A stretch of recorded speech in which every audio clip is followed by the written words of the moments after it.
Très bien les gars, bon mardi, nous revenons directement à la saison 2 de Becoming Brigitte. Nous avons reçu tellement d'emails, de très bons indices que vous nous avez envoyés, quelques réponses que nous vous avons maintenant. Je dois également vous raconter un fait fou sur ce qui se passait à l'université de Stanford au début des années 1970. Et nous avons effectivement un enregistrement audio du mystérieux prisonnier 2093 discutant de son temps passé dans la cellule. Mais avant tout, nous avons terminé l'épisode d'hier par une question. Pourquoi faire de Brigitte la première dame de France, n'est-ce pas? C'est bizarre, elle s'en est tirée avec tant de choses. Pourquoi alors faire d'elle la première dame de France? J'ai émis l'hypothèse qu'il y avait probablement un élément de théologie ici. Bienvenue à Candace. Si vous êtes un auditeur régulier de ce podcast, vous m'avez entendu dire à plusieurs reprises que tout est théologie. Mais je ne peux pas en prendre le crédit. C'est en fait quelque chose que mon mari a partagé avec moi, du moins lorsque nous nous sommes rencontrés pour la première fois. Je lui ai demandé « Pourquoi as-tu décidé d'étudier la théologie à Oxford ?» Je me souviens avoir pensé à l'époque, comme en 2018-2019, à toutes les matières disponibles pour un étudiant à l'université. Pourquoi quelqu'un voudrait-il choisir la religion ? En particulier une religion qu'il ne suit pas nécessairement. Pourquoi voulez-vous en savoir plus sur tout cela? Comme j'étais bête, comme j'avais tort. En fait, je pense qu'aujourd'hui, l'un de mes plus grands regrets académiques est d'être allé à l'université et d'avoir perdu mon temps, alors que j'aurais dû simplement étudier la religion et la théologie, car dans ma vie politique, j'ai soudainement réalisé que rien d'autre n'avait vraiment d'importance. Tout le reste est du théâtre. Si vous ne savez pas ce qui guide quelqu'un spirituellement parlant, alors vous ne pouvez pas comprendre ce qui se passe. C'est à l'université que mon mari a pris la décision de se convertir au catholicisme. Et une décision encore plus étrange dans mon esprit américain de 2018, parce que c'est presque un marqueur de l'éducation publique en Amérique d'être anti-athétique. C'est comme si le catholicisme était interdit. Tout ce que tu as appris en histoire, les catholiques devenaient tout simplement fous et faisaient tout de travers en Europe. Et heureusement, Amérique, vous êtes un jeune pays, mais vous faites les choses bien. Je comprends mieux aujourd'hui pourquoi il en est ainsi. Et je dois dire maintenant, n'est-il pas assez curieux que Brigitte soit, disant une catholique fervente, quelqu'un qui suit l'histoire, croit-il cela? En tant que catholique, vous vous souviendriez qu'elle voulait être la première à accéder au pouvoir. Brigitte Macron voulait transformer le dôme de Notre-Dame en pénis. Je ne plaisante pas, vous vous en souvenez les gars, regardez, voici le titre. Juste pour récapituler rapidement ici, l'épouse du président a proposé des phallus et des boules d'or pour la reconstruction de Notre-Dame. Et voici une citation de cet article, parce que lorsque Brigitte est entrée en fonction pour la première fois, nous disons qu'elle est censée être l'épouse de, mais je suppose que lorsque Macron est entré en fonction pour la première fois, la ministre de la Culture française était une femme nommée Roselyne Bachelot.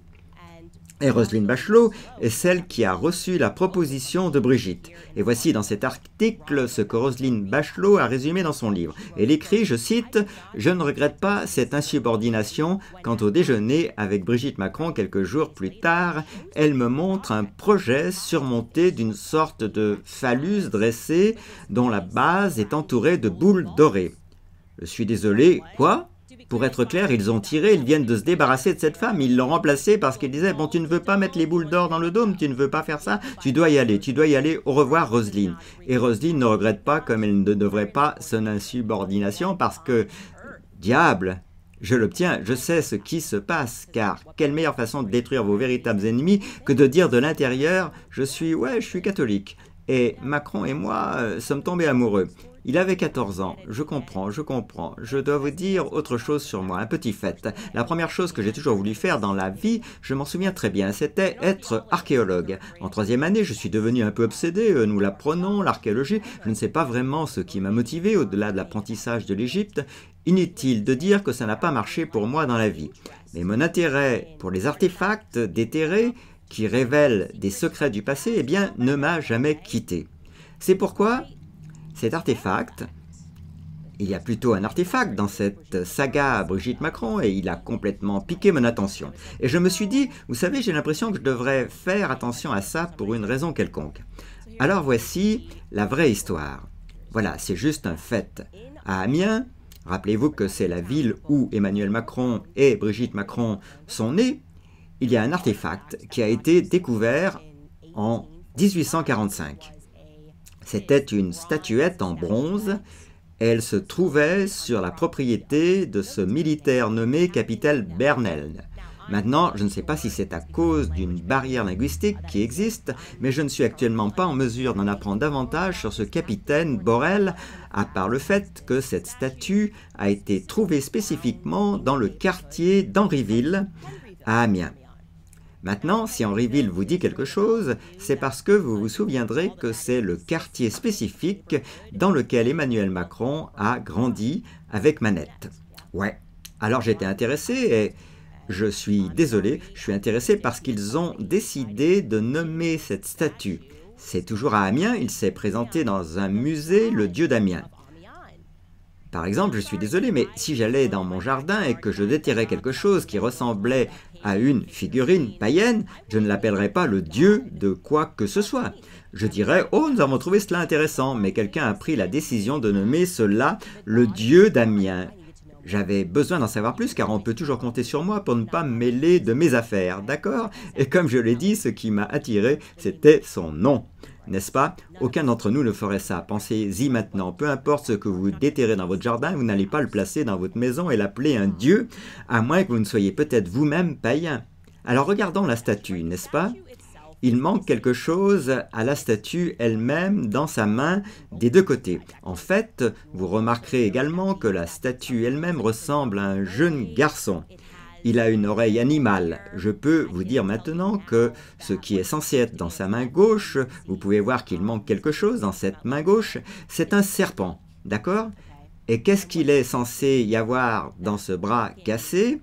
Est-ce qu'il est censé tenir des raisins? Voici à quoi devrait ressembler cette statue, d'accord? Sur le côté droit. Nous le savons parce que cette statue s'appelle le dieu de Besson, fils qui se trouve au sud de Paris, en France. Donc, à gauche, c'est quel est le dieu d'Amiens, à droite, c'est le dieu de Besson, fils. Encore une fois, qui donne ce nom à ces statues? Je ne sais pas. Maintenant, je vais vous expliquer et je veux que vous écoutiez très attentivement tout ce qui est représenté dans cette statue unique.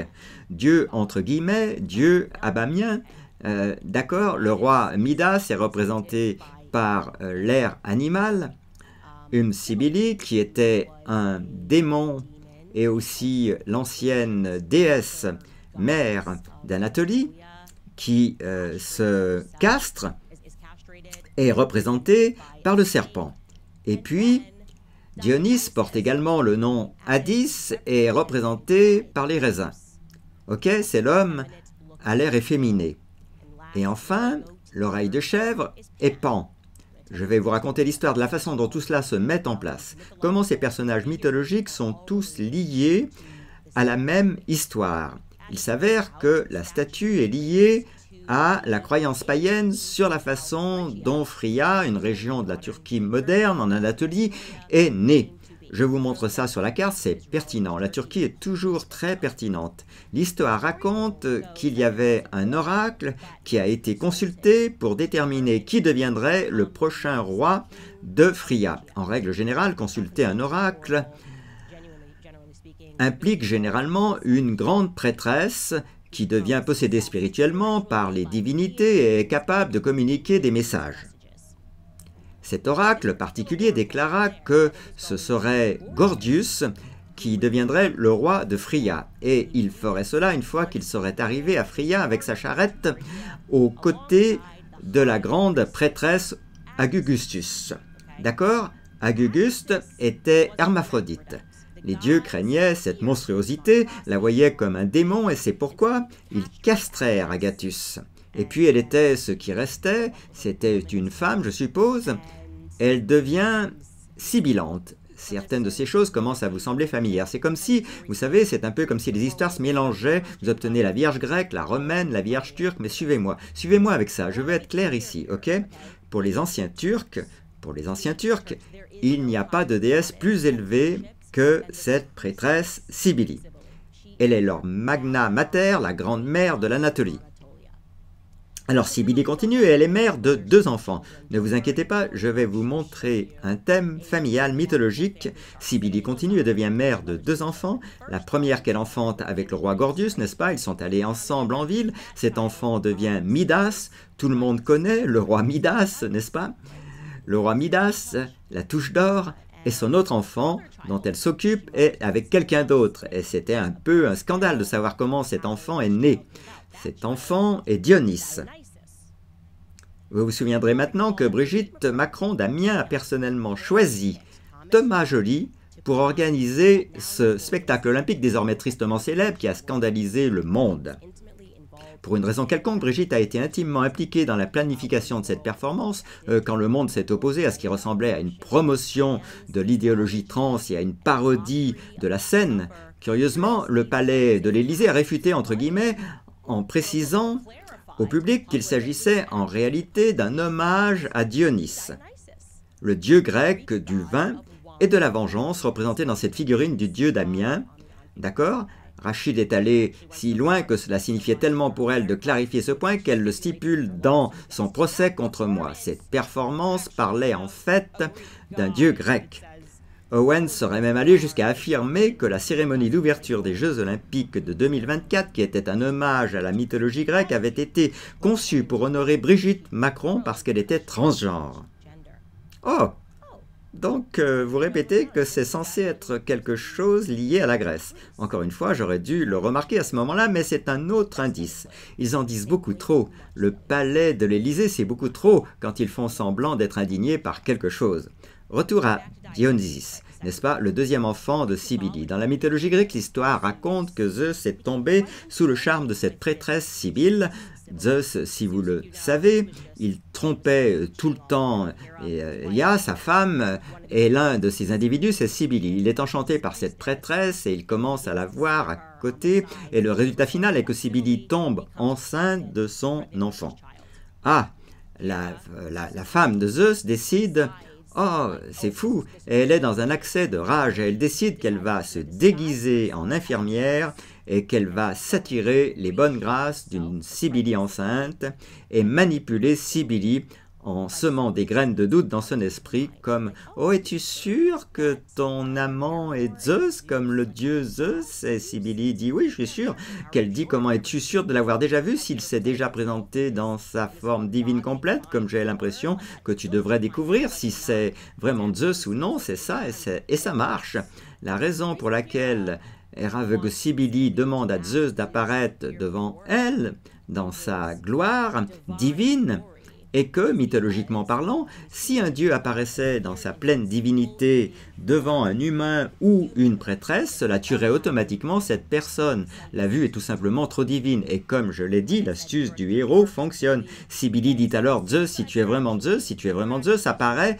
devant moi, et instantanément, Zeus dit, non, ne me fais pas faire ça, ne me fais pas faire ça. Il le fait, et Cybele est alors frappée par un coup de foudre, Cybele meurt et va dans les enfers. L'impact de ce coup de foudre force son fils Dionys à naître prématurément. Zeus sauve alors ce Dionys prématuré en le cousant dans sa cuisse. Quand vient le temps pour Dionys de renaître comme 2 fois né, Zeus sait qu'il doit cacher cet enfant parce qu'Héra va paniquer si, par exemple, vous gardez l'enfant parce que cela n'arrive pas. Il demande alors au dieu messager Hermès d'emmener Dionys dans la forêt, où il sera élevé par un demi-bouc connu sous le nom de Pan. Nous y sommes, Pan, dans la forêt. Alors, pour être clair, Pan, cette demi-chèvre, devient le parent adoptif de Dionysos. Je vais vous montrer le thème familial, car c'est très pertinent, ok? Donc tu as Sivi là-haut, n'est-ce pas? Le démon de l'Anatolie, elle est père, elle est mère de l'enfant avec Zeus, elle est maintenant dans le monde souterrain, n'est-ce pas? Tu as Dionys, de l'autre côté, Cybele et le roi Gordius vont avoir Midas, d'accord? Ce qui est intéressant chez Pan, ce demi-bouc, que certains interprètent comme Satan, c'est qu'il est un peu ivrogne. Il est toujours ivre dans la forêt, car lorsqu'il est ivre, il est capable de dire des prophéties. Pan est donc le dieu des bergers, des troupeaux et des ivrognes. Pan fait ce qu'il a demandé, il élève, il nourrit Dionys, et Dionysus grandit alors pour devenir ce très beau jeune garçon, comme ils le décrivent, à l'air affectueux, qui adore clairement Pan. Poil avec les cornes. Une nuit, Pan boit un peu trop, n'est-ce pas? Et il est retrouvé dans un stupeur ivre par les hommes du désormais roi Midas. Il trouve ça comme une demi-chèvre, il le ramène au palais de Midas, et bien sûr le roi Midas reconnaît Pan à cause de son père, roi de Gordius, et décide qu'il va garder Pan en sécurité et à l'aise dans son palais. Maintenant, Dionys est paniqué car elle ne parvient pas à retrouver son père adoptif, et lui, il est paniqué parce qu'il ne retrouve pas son père adoptif. Et puis il est complètement soulagé quand il découvre qu'il est avec le roi Midas, qui est en fait son demi-frère, n'est-ce pas? Cybele est à la fois la mère du roi Midas et aussi la mère de Dionys, ce joli garçon. Dionys qui est à moitié Dieu, parce que Zeus est un vrai père, est si heureux qu'il dit « Je ferai tout ce que tu veux, Midas. Je te donnerai tout ce que tu veux en récompense, un cadeau pour avoir pris soin de mon père adoptif Pan. Tes souhaits sont des ordres. » Et le roi Midas est avide, il est très gourmand. Il dit « Oh, j'aimerais la touche de Midas. Je voudrais transformer tout ce que je touche en or, et la touche la plus puissante m'est accordée. » Bien sûr, cette touche s'est avérée être une sorte de malédiction. Le roi Midas transforme accidentellement sa fille en or en essayant de la consoler, puis il réalise « Bon, peut-être que je n'aurais pas dû demander ça. » Alors il retourne chez lui et commence à supplier son demi-frère et sa demi-sœur. « Écoute mec, j'ai vraiment besoin que tu te débarrasses de cette chose. Je sais que j'aimais tellement l'or, mais je n'ai pas vraiment réfléchi à ma demande. S'il te plaît, laisse-moi juste me débarrasser de ça. » Dionysus finit par obtempérer et dit à Midas d'aller se laver les mains dans la rivière Paclès et l'or y sera transféré. Maintenant, juste un survol de la vie ancienne, au cas où vous ne le sauriez pas, ce Pacus, cette rivière, ironiquement, c'est là qu'une quantité absurde d'or et d'argent a été trouvée sous cette rivière. En fait, cette rivière est devenue la source, et c'est important du tout premier or. Des pièces de monnaie utilisées dans l'Antiquité. Le monde bancaire commence ici, les gars. Le monde bancaire, je ne peux pas l'inventer, promis, cherchez. Il commence ici même, en Turquie. Revenons à notre famille. Dionys, comme je l'ai dit, est maintenant un jeune adulte à moitié Dieu. Il veut récupérer sa mère, il veut juste récupérer Cybele. Cybele est aux enfers, alors il décide « Je vais voyager et faire ce que je dois faire, aller aux enfers. Je vais la récupérer. » Et ce voyage n'est pas sans embûches. Évidemment, il doit entrer dans le royaume des morts, faire beaucoup de sacrifices pour ramener sa mère. C'est encore pourquoi Dionys et Cybele sont associés à cette idée de renaissance. De retour des enfers, Dionys devient le consort de sa mère, Cybele. Et ça se complique un peu, mais l'histoire raconte que sa mère, Cybele, tombe amoureuse de lui et de ses parents adoptifs, ou de ses parents adoptifs de la forêt. Des gens, des nymphes de la forêt n'étaient pas vraiment comme ça. C'est comme « Waouh, maman, il est comme un jeune garçon, adulte, jeune, qu'est-ce qu'on fait là? On tombe amoureux, c'est bizarre. » Alors il trouve ça bizarre, cette vieille mère castrée flippante qui manipule son beau-fils.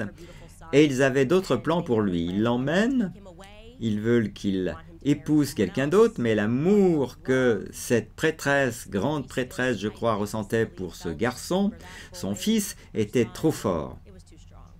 Ça commence à me sembler familier. C'est l'histoire la plus de tous les temps. Pour faire court, Dionysus et Hadis vivent heureux pour toujours. Dionysus et Cybele vivent heureux pour toujours après qu'elle l'a rendu fou et qu'il se soit lui-même castré. Il y a beaucoup de castration dans l'histoire. Sachez que cela ne devrait pas vous choquer du tout. Des sectes se sont formées, Ces sectes sont connues sous le nom de culte de Cybele ou culte de Dionys et Hadis. Il faut que je me renseigne. Les adeptes de ce culte sont connus sous le nom de Gali. Et pour devenir grande prêtresse du culte de Dionys, il faut se castrer. Ce n'est pas moi qui le dis, je n'invente rien, j'ai juste examiné cette statue, la voici, vous pouvez la lire sur le site English Heritage, elle raconte comment les Galli ont transgressé les normes de genre romaines, un petit morceau d'histoire LGBTQ+, je parie que les Galli étaient prêtres du culte de la déesse Cybele, ils étaient peut-être dévoués spécifiquement à son époux Hadis. C'est Dionysus qui s'était castré dans un accès de frénésie divine. Lors de leur initiation au culte, les Goali se castraient également et par la suite s'habillaient exclusivement en femmes. Ils occupaient donc une place ambiguë dans les notions romaines de genre à laquelle de nombreuses personnes transgenres et non-binaires modernes se sont identifiées. Je parie se castrer et ensuite ne s'habiller qu'en femme, sans blague. Apparemment, c'est le dieu Damien qui s'initie à ce culte. Le principe est le suivant, il faut un chevalier de la réalité, ce chevalier bien sûr qui tente d'invoquer Pan, une nuit où les gens portent des cornes, ils rendent hommage à Pan et pratiquent ce qu'on appelle des rituels horastiques, en gros de la magie sexuelle. Les limites sont franchies, vous pouvez vous renseigner. J'ai suivi ce phénomène à travers les siècles et j'ai réalisé que ce culte n'est jamais vraiment passé de mode, les limites sont franchies. Il y a de la pédophilie, de l'inceste, tout est encouragé lors de ces nuits de vengeance. Et il faut aussi savoir que le théâtre est une composante de ce culte. Dionys est le dieu grec du théâtre. C'est d'ailleurs de là que vient le théâtre occidental. Alors quand on regarde le monde et qu'on voit toutes ces personnes occuper des postes de pouvoir, on apprend que Justin Trudeau était professeur d'art dramatique, Zelensky acteur, Emmanuel Macron acteur, formé par Brigitte. On se pose bien sur la question légitime. Ce culte a-t-il vraiment survécu à travers les âges ? Et c'est le cas, je vous l'ai dit, je l'ai retracé, le culte a ses caractéristiques à chaque fois. Il y a Pan, il y a un jeune garçon, vous savez, le culte du bouc. Il y a toujours un jeune garçon qu'il élève. Et puis, il y a toujours Midas dans chaque histoire. Je n'ai donc pas été surprise d'apprendre qu'une statue rendant hommage à Pan a également été trouvée dans la villa des Médicis. Les Médicis auraient été les Midas de leur époque, à Florence en 1787. Regardez cette statue. Il faut surtout aborder la théologie qui est évidemment liée au demi-bouc, et cette statue signifiait beaucoup pour la famille Médicis. Ils l'ont transférée dans leur villa de Florence. Et c'est Pan qui donne des cours particuliers à l'un de ces nombreux aéroménos qui sont en fait comme des jeunes garçons. Je ne sais pas les gars, tout ce que je dis c'est que c'est intéressant qu'on discute de toute cette histoire de devenir Brigitte, et Brigitte décide d'organiser un festival dionien pour les Jeux Olympiques où les gens se travestissent et puis on découvre que c'est entre guillemets le dieu de sa ville natale et de celle d'Emmanuel. C'est juste bizarre. Bon, c'était aussi bizarre qu'au mariage de Brigitte et d'Emmanuel, ils aient choisi cette étrange décoration de gâteau avec des cornes. Xavier Poussard, dans son livre Devenir Brigitte, écrit cette citation à propos de cet étrange mariage. Je me demande si vous l'avez déjà mise en ligne. Tout y est étrange, depuis la robe sans manches et particulièrement courte, portée par Brigitte jusqu'au nœud de cravate rose d'Emmanuel Macron, sans oublier le gâteau évoquant peut-être les cornes de Baphomet. Étrangement, il continue ce mariage, n'est pas apparu dans l'hebdomadaire local, les Échos du Touquet, à cause donc du 20 octobre 2007. Seul événement mentionné à la mairie est un baptême. Fin de citation. Alors oui, c'est un mariage étrange et ils n'ont pas pu trouver que ce mariage avait été rapporté dans la presse locale et aucune explication pour cette décoration de gâteau. Sur une note plus mode, en 1972, la famille Rothschild a organisé cette fête tristement célèbre, un bal surréaliste où les invités devaient porter des costumes et qui était organisé par la baronne Hélène de Rothschild. Et je dois dire que je ne porterai pas ça, comme si je ne porterais pas ce qu'elle porte là. Cela vous fait vraiment réfléchir, mais vous n'avez pas le droit de vous poser des questions. Au fait, même si vous demandez à l'IA, elle vous répond que toute question sur ce qu'elle porte la nuit est profondément antisémite. Je vous mentionne tout cela parce qu'à mesure que nous rassemblons les pièces de l'histoire d'Epstein et que nous parlons de Sigmund Freud et que nous abordons Emmanuel Macron, vous commencez à voir que ces thèmes, la théologie est très pertinente. Il est peut-être temps pour nous tous de prendre une vieille Bible, pas une nouvelle. Les choses changent déjà. C'est assez clair dans la Bible que les Askénazes sont les Turcs. Et ils ne sont pas esthétiques, ils ne peuvent pas être symétriques car ils sont de la lignée de Japhith et de Gouméner. Vous devez en apprendre davantage sur Gog de Magog, la guerre prophétisée contre le peuple de Dieu. Et pour comprendre que pour accomplir cela, cet élément de théâtre que nous voyons, théâtre et infiltration, c'est tellement important, ou très important pour le culte dionien. Alors apprenez-en davantage sur Dionys et je pense que vous aurez beaucoup plus de clarté sur ce à quoi nous sommes confrontés et sachez que vous n'êtes pas fous, d'accord? En fait, je dirais que les gens qui dirigent le monde sont fous, vraiment, et complètement fous. Je vais vous montrer plus de choses que nous avons découvertes sur le prisonnier 2093. Je vous permets d'écouter un extrait audio de cela. Ok, commençons par quelques mises à jour ici. Tout d'abord, merci à tous ceux d'entre vous qui nous ont écrit au sujet de Pharos. Nous vous avons dit que Varun Pharos était répertorié dans les archives numériques de Stanford auxquelles nous avons accédé en tant qu'individus que nous avons rencontré lors de la journée des visiteurs et qui a rencontré notre sosie de Jean-Michel Trogneux. Eh bien, vous nous avez fait savoir que la fourrure est en fait une abréviation militaire navale. Il s'agit d'une affectation ultérieure. Donc, cette entrée numérique pour les noms des personnes qui ont rendu visite aux prisonniers le jour de la visite, cela signifie, exceptionnellement pour notre sosie de Jean-Michel Trogneux, le prisonnier 2093, il a à la place cette entrée qui indique Warren sur d'autres missions. C'est vrai, nous avons fait des recherches. FUS en particulier est un terme abrégé de naval qui signifie leur affectation, ce qui signifie qu'il y a une personne qui est en mouvement et l'abréviation est utilisée lorsqu'un marin est transféré à un nouveau commandement, mais que ces tâches spécifiques n'ont pas encore été désignées. Alors maintenant, la plus grande question est qu'est-ce que Warren ? Nous avons eu de la fourrure lors d'une autre mission, mais que veut dire Warren? Est-ce un endroit? Est-ce une personne? Envoyez-moi vos idées, vous êtes beaucoup plus intelligent que moi. J'ai littéralement l'impression que je reçois une formation rapide sur tout ce qui concerne l'armée en ce moment et que je commence sur la base de ne rien savoir, en particulier sur la marine.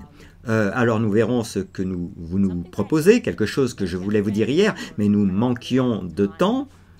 C'est que le campus de l'université de Stanford, en plus de tout ce qui s'est passé en 1967, est devenu l'un des seuls endroits sur une dizaine aux États-Unis à avoir commencé les opérations de changement de sexe, les chirurgies transgenres. Je ne plaisante pas, les gars. Je vais vous montrer parce que vous n'allez pas me croire. J'ai souvent l'impression que j'invente tout ça, mais ce n'est pas le cas. Cela a été publié dans le journal de Stanford et existe dans leurs archives de cette époque. Cet article en particulier date de 1973. C'est donc en fait 2 ans après l'expérience de la prison de Stanford sur la chirurgie de changement de sexe, organisée dans le cadre du projet du centre médical. Il nous dit que les patients apprennent à coiffer leurs cheveux, à s'asseoir et à marcher comme des membres du sexe opposé dans le cadre d'un programme de changement de sexe du centre médical de l'université de Stanford. La réadaptation est l'objectif principal du programme, déclare le coordinateur du programme, Pat Gandhi. La chirurgie peut ou non faire partie du processus de réadaptation d'un individu. Cependant, si nous devons procéder à l'opération, nous voulons que l'individu soit capable de s'adapter aux normes sociales pour s'intégrer dans la société en tant qu'homme ou femme normal. Depuis que Stanford a commencé à pratiquer des opérations de changement de sexe en 1967, poursuit l'article, environ 500 candidats se sont adressés à l'hôpital, mais seulement 10% d'entre eux ont effectivement subi une intervention chirurgicale, a déclaré Gandhi. Et cela va sous ce nouveau titre uniquement programme. Stanford est le seul à proposer un tel programme sur la côte ouest et fait partie des 10 programmes proposés à l'échelle nationale, a-t-il ajouté. Les candidats potentiels subissent des tests physiques et mentaux approfondis et sont évalués par par une équipe de médecins, de psychiatres, de psychologues et d'anciens patients. Gandhi a déclaré que les évaluateurs recherchaient la motivation et la ressemblance physique avec le sexe opposé. Ils doivent être physiquement capables de subir l'opération et ne doivent pas avoir d'antécédents de psychose. Ensuite, on nous dit que pour les 10% qui ont recours à la chirurgie, celle-ci n'est pas réalisée avant au moins 12 mois. Lorsque nous nous sentons à l'aise et que le patient est à l'aise avec la décision, a déclaré Gandhi dans une interview, les personnes qui ne seraient pas candidates peuvent apprécier le rôle du sexe opposé mais ne désirent pas nécessairement le changement chirurgical. Je veux dire que c'est tout simplement époustouflant. Le seul endroit de toute la côte ouest, si vous vouliez le faire, l'université de Stanford, au moment exact où notre Jean-Michel prisonnier, sosie de Jean-Michel Trogneux 2093, que nous ne pouvons pas identifier, nous sommes désespérés d'identifier, peut-être que vous l'êtes aussi, peut-être que vous regardez ça et vous vous dites que c'est moi, je suis Thomas Williams, c'était moi tout le temps, je ressemble exactement à Jean-Michel Trogneux, c'est fou que je ne sois pas lui, crois-moi mon frère, tendez la main, veuillez nous envoyer un email à tips@candaceowens.com. Au fait, c'est quelque chose d'être le premier à se lancer dans des opérations de changement de sexe et des opérations transgenres. C'est quelque chose dont Stanford se vante encore aujourd'hui. Vous pouvez consulter ce titre. Vous savez, cela fait partie d'une nouvelle collection historique de sensibilisation LGBTQ sur les soins affirmant le genre à Stanford. Ils disent « Nous l'avons fait en premier ». Incroyable, absolument incroyable. Lors de la célébration du mois des fiertés, ils disent « Nous présentons simplement tout ce que nous avons fait pour être les premiers à prendre soin des personnes trans ». On peut se demander, alors que nous regardons tous le monde devenir fou, si nous sommes endoctrinés, vous les gars, dans la théologie de quelqu'un d'autre, sommes-nous endoctrinés dans la foi de quelqu'un d'autre? Nous avons parlé de cette combinaison du mâle et de la femelle. Plus vous en apprenez sur la société civile, plus vous en apprenez sur Hadith et ou Dionysis, ils essayent de prétendre que ces gens n'étaient pas les mêmes. Ils sont absolument identiques, vous commencez vraiment à comprendre ce qui se passe dans ce monde. Alors je veux dire merci pour le détail. Amiens a également reçu des tonnes d'emails concernant Georges Pompidou. Je vous ai dit que c'était le Premier ministre qui est devenu président de la France après que cette révolution de couleur ait été organisée pour renverser Charles de Gaulle, qui était beaucoup plus du genre « Non, nous ne faisons pas cela, nous ne nous éloignons pas de l'or, ce n'est pas une bonne idée pour nous de simplement rejoindre le système fiduciaire mondial. » Eh bien, c'est l'un des nombreux commentaires que nous avons reçus. Je lis celui-ci en particulier sur YouTube. Cette personne écrit « Candace, nota bene, important ici, Georges Pompidou était le directeur général de la banque Rothschild à Paris avant de devenir Premier ministre, puis président de la France, travaillant sous la direction de Rothschild. Pompidou a rejoint la banque en 1955 et a rapidement accédé à un poste de direction, y travaillant jusqu'en 1962. Merci pour votre travail. Il a raison, j'ai vérifié cela. Il est vrai que l'histoire de Georges Pompidou est très similaire à celle d'Emmanuel Macron. Je veux dire, c'est presque la même chose, comme une main sur lui, un contact puissant sur lui est tiré dans les rangs et devient président après avoir dû se débarrasser de Gaulle. Et ouais, puis la France est arrivée et a récupéré son objectif dans cette mystérieuse flotte navale. Apparemment, l'armée de l'air était impliquée, nous ne savons pas vraiment comment c'est arrivé, quelle route l'or prend. Enfin, beaucoup de Français, tous francophones, je devrais dire partout dans le monde, des Canadiens français et des Français de France, nous ont décrit pour nous expliquer la manière inhabituelle, trop verbeuse et philosophique, inutilement philosophique, dont le prisonnier 2093 parle dans la transcription de son entretien de sortie en parlant de son identité. C'était très déroutant et j'ai dit que ce n'est pas ça, ce n'est pas américain, on ne parle pas comme ça, d'accord, vous pouvez apprendre la langue, mais il y a quelque chose qui va au-delà de la langue, c'est-à-dire est-ce régulier? Et la réponse est non, ce discours était incroyablement irrégulier, c'était incroyablement déroutant. Et bien devinez quoi? L'audio de cela existe réellement, il n'y a pas de visuel, mais il y a un audio qui était disponible sur le site web de Stanford. Je ne sais pas comment j'ai pu le rater, une fois de plus pendant que nous écoutons cet audio. Je veux que vous prêtiez une attention particulière à la lutte que cette personne mène avec la nôtre. Il est très clair pour moi que ce n'est pas un locuteur natif anglais, je dirais presque sans équivoque qu'il ne s'agit pas d'un locuteur natif anglais, malheureusement parce qu'il parle de son rôle, nous allons continuer à l'entendre essayer de prononcer ces R. Écoutez, je suppose que vous pourriez dire que je jouais mon meilleur rôle parce que je crois que la vie dépend vraiment du rôle que vous jouez et de la façon dont vous agissez. Et dans presque toutes les situations dans lesquelles je me suis retrouvé, je peux les décrire en termes de rôle que je joue. Et étant en prison, devant suivre toutes ces règles, c'était l'une des premières opportunités que j'ai eues de jouer le rôle de base, ou du moins autant que je peux comprendre le rôle de base sur lequel les autres rôles sont construits. D'accord? Et je ne peux pas me décrire en termes d'autre chose que de rôle. Je crois que le plus important, ce sont les résultats et non pas les tentatives. Je ne suis pas tout à fait sûr que la Finlande, je veux dire, je changerais pour presque tous les rôles, pas tous les rôles, qui peuvent être construits sur le rôle de base afin d'accomplir ce que le rôle de base voudrait accomplir, mais ne pourrait pas accomplir par lui-même en agissant comme...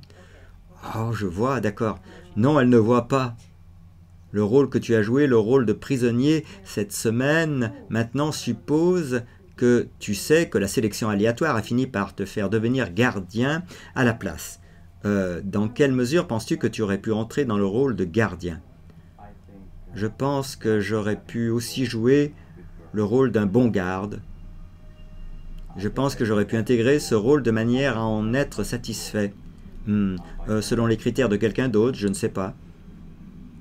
Je vois que quelqu'un dans le chat a dit la façon dont cet individu prononce le mot « opportunité ». Ouais, ça tombe comme si on le perdait un peu. Le jeu des acteurs est presque là, mais il n'y est pas. Trouvez-moi prisonnier 2093. Un grand merci également à la personne qui a rassemblé tout cela pour nous. Je ne suis pas doué en technologie et cette personne, je suppose, sur l'application Face, est-ce l'application Face, Skyler? L'application Face, je crois, droite, je suppose qu'il utilise l'application Face, je suppose qu'il existe un paramètre, vous pouvez simplement transformer. Je me souviens que c'était chose courante où les gens publiaient sur Facebook et les réseaux sociaux, ils changeaient simplement de visage passant d'homme à femme, alors cette personne s'amusait et a publié une photo de Jean-Michel Trogneux, il l'a simplement transformé en une femme. Et regardez ça, cela devient encore de l'application Face. Ce n'est pas vraiment, c'est vraiment évidemment trafiqué, mais regardez ça, cette personne se retourne, c'est juste Jean-Michel, et puis montrez-moi le suivant, Skyler de l'application Space, incroyable, c'est incroyable. En utilisant cette application, je vais simplement féminiser cela, c'est ce que fait l'intelligence artificielle. Si vous prenez la photo de Jean-Michel, je ne la verrai plus jamais, je ne pourrai absolument jamais oublier cela, c'est incroyable. Au fait, j'ai reçu un email fou, quelqu'un qui pense avoir trouvé Jean-Michel dans un annuaire en Amérique. Mais je vous promets que cet email est arrivé 2 minutes avant notre mise en ligne. J'ai juste tout arrêté pour la journée et je me suis dit, nous devons confirmer ça, c'est terminé. Mais nous n'avons pas eu le temps de voir réellement si c'est exact. Si c'est le cas, c'est de la folie, je ne sais pas, je vous tiendrai au courant, les gars. Très bien, les gars, à quoi penses-tu? Quelles sont les chances? Je dis juste ça. Qui l'a nommé le dieu Damien? Quelqu'un a lu un manuel, quelqu'un qui parle français, dites-moi qui lui a donné ce nom, c'est juste un nom drôle. Et puis, qui est le capitaine Borel? J'ai besoin de tout savoir, je suis tellement curieuse. J'ai besoin de savoir ce qu'ils déterrent dans leur jardin à Henryville. D'accord, j'ai besoin de savoir, j'ai juste besoin de savoir toutes ces choses immédiatement. Et donc, je suis intéressé, je m'intéresse à tous les aspects de cette histoire.